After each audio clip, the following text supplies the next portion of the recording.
Hello student. In the previous video, we had studied about torrid zone and temperate zone. In this video, we will continue the same chapter, that is 11 climatic zones. Okay. Today we will know about frigid zone. Okay. See here. This is frigid zone. Okay.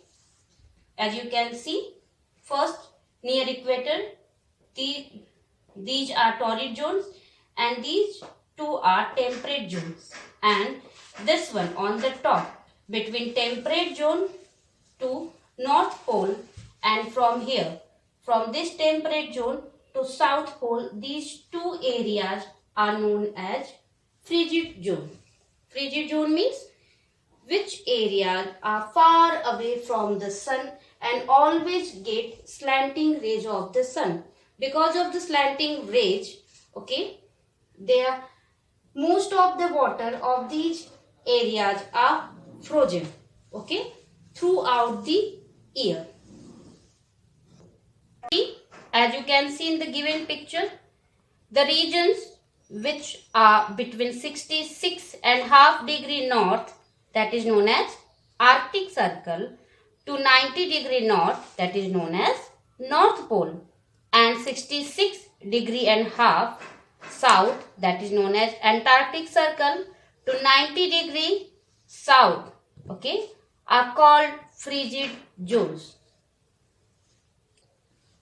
See, from here, from Arctic Circle to 90 degrees north and from Antarctic Circle to 90 degrees south are the areas which are known as frigid zones. This climate characterized by a long season of severe winter. Severe winter means too much cold, and even the summer season is cold. Okay. The precipitation is very low, generally below 30 centimeter. Okay. The frigid zones are the coldest regions of Earth and are generally covered in ice and snow. It receives slanting rays of the sun, as this region lies farthest from the equator. As I told you, because of the slanting rays of the sun, these areas are frozen or covered with snow throughout the year. Okay. The frigid zones are the coldest parts of the earth, which remain covered with ice and snow. Even in summers, these areas are extreme cold. The polar regions have 6 months of daylight and 6 months of night throughout the year. Means as we get after 12 hours a day and night, it does not happen in case of polar regions. They have continuously 6 months of day and 6 months of night. The northern frigid zone, that is the Arctic, includes northern Canada and Alaska. Means these are the countries which lie in this frigid zone: Greenland, northern Scandinavia, northern Russia, and the Arctic Ocean. These are the regions which lie between Arctic Circle and 90 degrees north, as you can see in the given picture on the top. The southern frigid zone, as you can see in the picture, the Antarctic Circle, from Antarctic Circle to 90 degrees south, okay, includes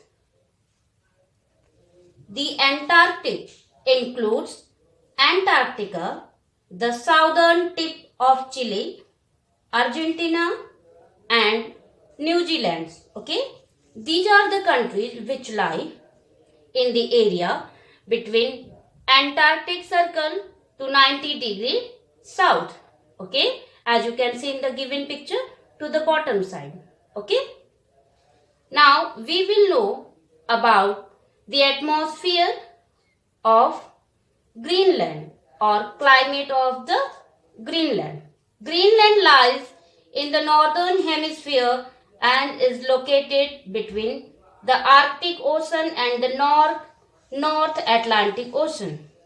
The Arctic Circle passes through the southern part of the island. The temperature in Greenland varies from -9 degrees Celsius to -30 degrees Celsius. Okay, see how cold temperature.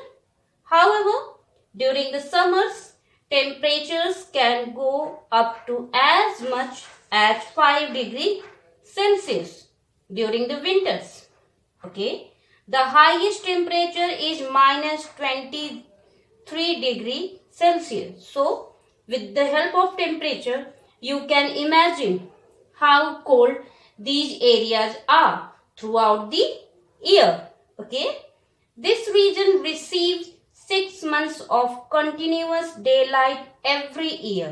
Okay, means continuously 6 months they will not get night when it is daylight, and when it will come the turn of night, continuously 6 months they will not get day. Okay, so you can imagine how long days and nights are there on frigid zones.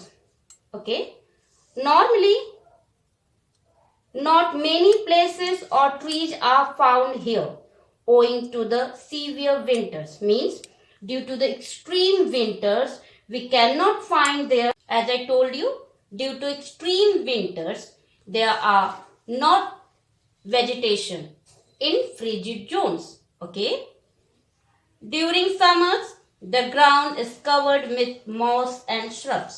Okay, some flowering plants like rosemary and yellow poppy are found here. Means these flower plants and small plants are grow there. Okay, only in summers. Plants like lichens are also common in rocky areas. Means on the rocky surface lichen plants grow. They act as fodder for the animals.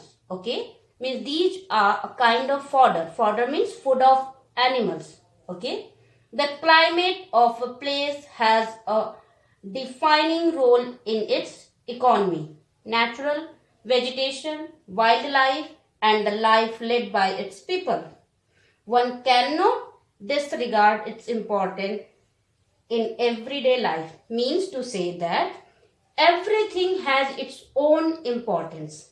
If frigid zones, they are too much cold, but still it has its own kind of importance.